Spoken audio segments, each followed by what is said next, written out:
Hello friends, welcome two billion with YouTube channel. मेरा नाम है भापरे सिंह सोनी। आज मैं आपको फैब इंडिया के फ्रेंचाइजी मॉडल के बारे में, इनके स्टोरी के बारे में और कैसे इनके स्टोर सक्सेसफुल बने उसके बारे में बताऊंगा। देखिए, शुरुआत से बताता हूं आपको। मैं जॉन नाम का आदमी था जो कि इंडिया में इंडिपेंडेंस के टाइम पे आया था। अब उसने हिंदुस्तान में क्या देखा, रूरल में अपॉर्चुनिटी अच्छी थी, लोग बहुत सारा सामान बना रहे थे जो अर्बन तक नहीं जा पा रहा था, विदेश तक नहीं जा पा रहा था। क्यों नहीं बेच पा रहे थे? क्योंकि उस समय टैक्सेशन बहुत ज्यादा था, 50% से लेकर 200% तक टैक्स लगता था। इसके चक्कर में जो गरीब लोग थे, रूरल वाले लोग थे, जिनका मटेरियल काम बहुत अच्छा था, बेच ही नहीं पा रहे थे, आगे आ ही नहीं पा रहे थे। जॉन ने इस चीज को समझा। जॉन एक्चुअली में इंडिया में फोर्ड के लिए आया था, वहां पे वो फोर्ड के लिए उस समय काम करता था। तो इंडिपेंडेंस के बाद वो हिंदुस्तान में रुक गया।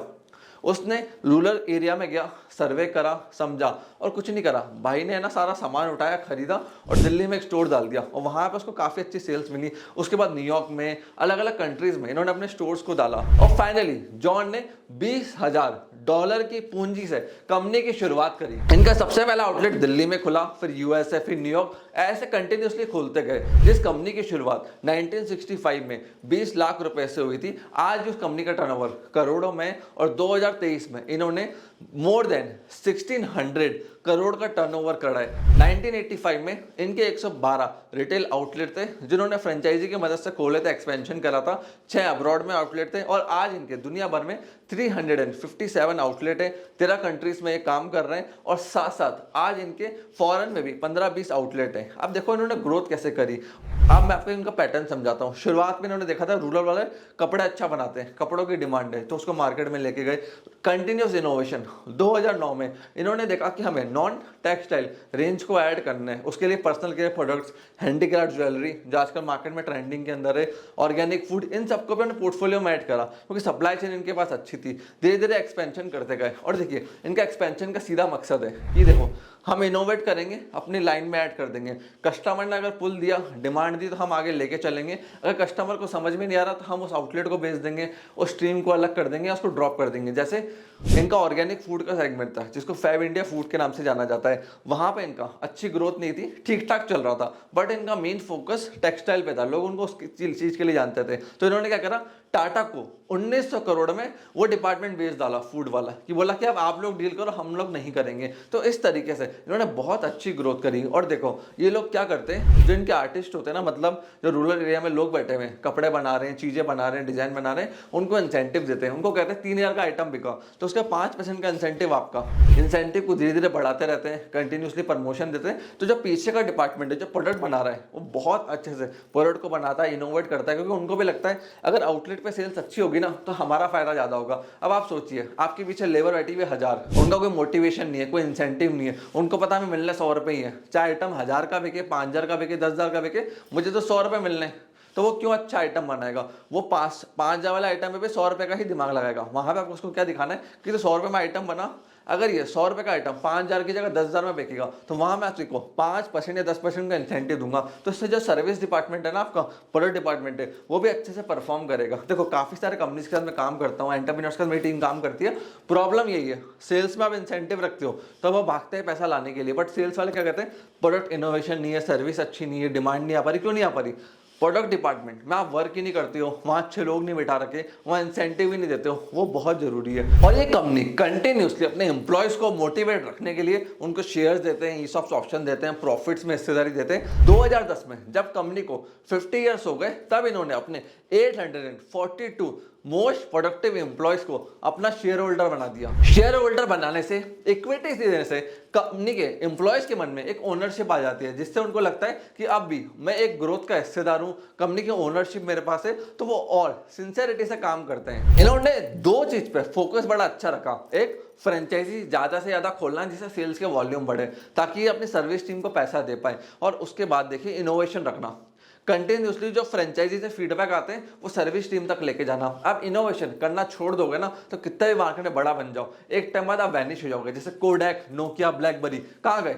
इनोवेशन नहीं था, टाइम के साथ चेंज नहीं करा। इनको लगा मार्केट के लीडर है, हमारे पास सारा मार्केट का शेयर है, हमें कौन हटाएगा। आज ना कोडैक दिखता है, ना नोकिया दिखता है, ना ब्लैकबेरी दिखता है। अगर आप भी कंटिन्यूसली मार्केट में टिकना चाहते हो तो इनोवेशन बहुत जरूरी है। और फैब इंडिया ने टाइम टू टाइम अपने प्रोडक्ट्स को चेंज करा, डिमांड को समझा, मार्केट चेंज हो रहा है तो प्रोडक्ट को फटाफट इनोवेट करा, तभी आज इनकी फ्रेंचाइजी मार्केट के अंदर रन कर रही है। और देखो इन्होंने कस्टमर के फीडबैक्स को बहुत ध्यान से लिया, तभी आज ये इतने तेजी से आगे बढ़ पाए। और इन्होंने अपने फ्रेंचाइजीज को भी काफी सपोर्ट करा। अगर मैं बात करूं तो आज फैब इंडिया की फ्रेंचाइज अराउंड 1000 स्क्वायर फीट से लेकर 2500 स्क्वायर फीट में खुल जाती है। 50 लाख से लेकर 1 करोड़ के बीच में इनका इन्वेस्टमेंट होता है। साथ साथ ये आपको काफी अच्छा सॉफ्टवेयर, मैन पावर, मटेरियल्स, हर चीज का सपोर्ट प्रोवाइड करते हैं। और एवरेज 2 से 5 साल का समय लगता है आरओआई निकालने में। अगर आपकी सेल्स अच्छी है तो आरओआई 2 साल में निकल जाएगा। एरिया में सेल्स कम है तो अराउंड 5 साल का टाइम लगता है। 10 से 15 लाख इनकी वन टाइम रॉयल्टी फी होती है। और अराउंड ये जनरली 4% से लेकर 7% के बीच में चार्ज करते हैं रॉयल्टी फी मंथली सेल्स के ऊपर। इनका मॉडल मार्केटिंग का बहुत अच्छा है, जैसे मार्केटिंग करना,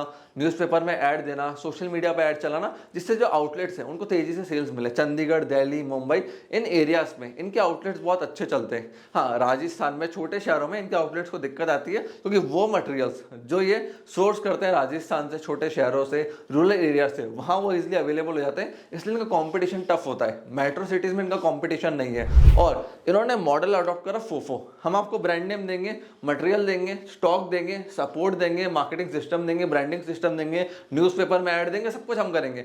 बेचना आपको, मैनेज आपको करना है, एम्प्लॉयज का ध्यान आपको रखना है। अब देखो जितनी भी ब्रांड्स होती है ना, जैसे जूतों के ले लो, आप कपड़ों के ले लो, कुछ ऐसे ब्रांड्स फोफो पे ही जाते हैं। जैसे मानने वाले फोफो के ऊपर चल रहा है, उनको मैन पावर का हेडेक नहीं चाहिए, उनको यहाँ मटेरियल बना देंगे, सब कुछ कर देंगे। बेचना आपको, मैन पावर आपको मैनेज करनी है, स्टोर एंड आउटलेट आपको मैनेज करना है, ओपन भी आपको करना है, कैपेक्स भी आपको लगाना है। देखो मैं काफी सारे एंटरप्रेन्योर्स को हिंदुस्तान में मदद करता हूँ फ्रेंचाइजी मॉडल में जाने में, स्केलेबल मॉडल तैयार करने में। आज हमारे गूगल के ऊपर देखोगे तो 350 से ज्यादा गूगल रिव्यूज है। और दूसरी फर्म सोनी विजन पे आज 850 से प्लस गूगल रिव्यूज है। मेरा एक ही फोकस रहता है, कस्टमर और क्लाइंट्स जो भी हमारे फर्म में आ रहे हैं उनको बेस्ट सर्विस प्रोवाइड करना, जिससे हम उनको मदद कर सके कि वो भी अपने बिजनेस को स्केल कर सके। कब तक वो एक आउटलेट से 10, 15, 5 करोड़ के टर्नओवर में चलते रहेंगे। अब मैं आपको वापस फैब इंडिया की तरफ लेके चलता हूँ। देखिए फैब इंडिया बड़ी सिटीज में अच्छा चलता है, तो अगर आपको फ्रेंचाइजी लेनी है फैब इंडिया की, आप डायरेक्टली फैब इंडिया की वेबसाइट पे जाइए, उनसे कांटेक्ट कीजिए। डायरेक्टली वो आपको फ्रेंचाइजी की इन्फॉर्मेशन प्रोवाइड करेंगे। आपको फैब इंडिया की फ्रेंचाइजी के लिए हमारे पास आने की डायरेक्टली जरूरत नहीं है, आप उनकी वेबसाइट पर जा सकते हो। अगर आपको हमारे से फ्रेंचाइजी के बारे में जानना है कि कौन कौन सी अच्छी फ्रेंचाइजीज है, फ्रेंचाइजी ऑप्शन है, तो हमारी वेबसाइट बिलियनप्रीत को आप विजिट कर सकते हो। वहाँ पे आपको काफ़ी सारे फ्रेंचाइजी ऑप्शन मिल जाएंगे। फ्रेंचाइजी लेनी है या फ्रेंचाइजी एक्सपेंशन कैसे करना, सारा प्रोसेस हमारी वेबसाइट पे अवेलेबल है। या फिर और इजी कर दूं तो डायरेक्टली इस नंबर के ऊपर कॉल करो, हमारी टीम आपसे कनेक्ट हो जाएगी। और देखिए एक अच्छे ब्रांड की पहचान होती है कि वो अपने आईपीआर पोर्टफोलियो को कैसे मैनेज करते हैं। फैब इंडिया के बहुत सारे कॉपीराइट, ट्रेडमार्क रजिस्टर्ड है, जिनको जाके मेरी टीम और मैंने चेक करा तो काफी अच्छे से इन्होंने अपना आईपी पोर्टफोलियो मैनेज कर रखा है। प्लस अभी कुछ टाइम पहले इनके फेवर में एक जजमेंट भी आया, जहां पर बहुत सारे लोग इनके प्रोडक्ट्स को दूसरी वेबसाइट पर बेच रहे थे विदाउट देयर परमिशन, और काफी सारे प्रोडक्ट्स इनके फेक भी थे। अब जनरली फ्रेंचाइजी लॉस में क्यों चली जाती है? आप फ्रेंचाइजी बांटने में रह गए, बड़ी ब्रांड बन गए, मार्केट में लोग आए, आप फ्रेंचाइजी में 10,000 का बिक रहा था, मार्केट में 5,000 का बिक रहा है, लोग आपकी फ्रेंचाइजी पे आएंगे नहीं। ये इस चीज़ का ध्यान रखते हैं कि मार्केट में फेक प्रोडक्ट्स ना बिके, गलत वेबसाइट पे ना बिके, विदाउट देयर परमिशन ना बिके, ऑथराइज्ड चैनल के थ्रू बिके और फ्रेंचाइजी के थ्रू बिके। इससे फ्रेंचाइजी के लिए सपोर्ट बहुत ईजी हो जाता है, क्योंकि फ्रेंचाइजीज को भी दिक्कत आती है कि कंपनी वाले आईपी का ध्यान ही नहीं रखते हैं। मार्केट में फेक चीजें चल रही है, हमसे पैसा ले लिया और दूसरे लोग कॉम्पिटिशन 2-3 हज़ार में आइटम बेच रहे हैं जो हम 10,000 में ओरिजिनल ब्रांड का बेच रहे हैं। और इन्होंने अपने डिजिटल सेल्स को बढ़ाने के लिए रेजर पे के एआई टूल्स का यूज करा, क्योंकि काफी सारे लोग इनकी वेबसाइट पे आते थे, जब वापस चले जाते थे क्रेडिट कार्ड के ट्रांजेक्शन फेल हो रही है, डेबिट कार्ड की फेल हो रही है। एआई को, टेक्नोलॉजी को इंप्लीमेंट करने से इनको 99.5 लाख रुपीस का टर्नओवर बढ़ोतरी दिखी है। साथ साथ 5.5 लाख का ट्रांजैक्शन हर साल इन्होंने रिकॉर्ड करा है, और तेजी से अब ये बढ़ता जा रहा है। तो एआई टूल्स को अडॉप्ट कर रहे हैं, टेक्नोलॉजी को अडॉप्ट कर रहे हैं, जिसकी मदद से ये तेजी से स्केल कर पा रहे हैं ऑनलाइन भी। और इनका मार्केटिंग तो करने का बहुत अच्छा तरीका है। आज फेसबुक पे इस ब्रांड के 1.8 मिलियन फॉलोवर है, इंस्टाग्राम पे इनके 1.3 मिलियन फॉलोवर है। तो सोशल मीडिया हैंडल्स को भी काफी अच्छे से इन्होंने फॉलो करा है, वहां पे एड्स रन करते हैं, मार्केटिंग करते हैं। अमेजॉन, फ्लिपकार्ट पे इनके टाई अप्स हैं, जहां पे भी काफी अच्छी इनकी सेल्स है। एक इनसे एडवर्टाइजमेंट की मिस्टेक भी हो गई थी। एक इन्होंने एड बनाया था जशन ई रिवाज, उसको इंडिया में ऐसा देखा गया कि ये मुस्लिम सेंट्रिक ऐड है, तो लोगों ने इसको बायकॉट करना चालू कर दिया और लोगों ने इस ब्रांड को पाकिस्तान से एसोसिएट करना चालू कर दिया। तो इनके खिलाफ हैशटैग चल गया बायकॉट फैब इंडिया।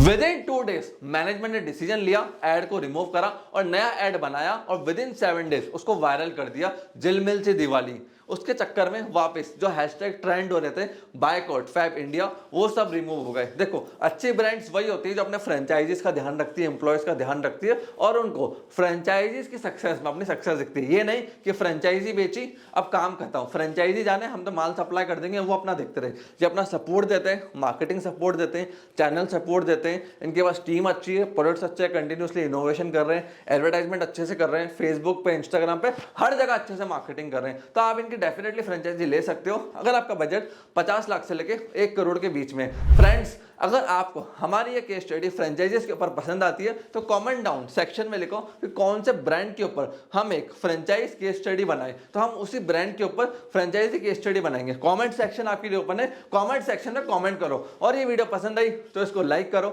मेरे से कनेक्ट होना इंस्टाग्राम पे फॉलो कर सकते हो, लिंक्डइन पे फॉलो कर सकते हो और चैनल को सब्सक्राइब किए बिना मत जाना। आपने इस वीडियो को यहां तक देखा, हम लोग सपोर्ट दिया, उसके लिए धन्यवाद।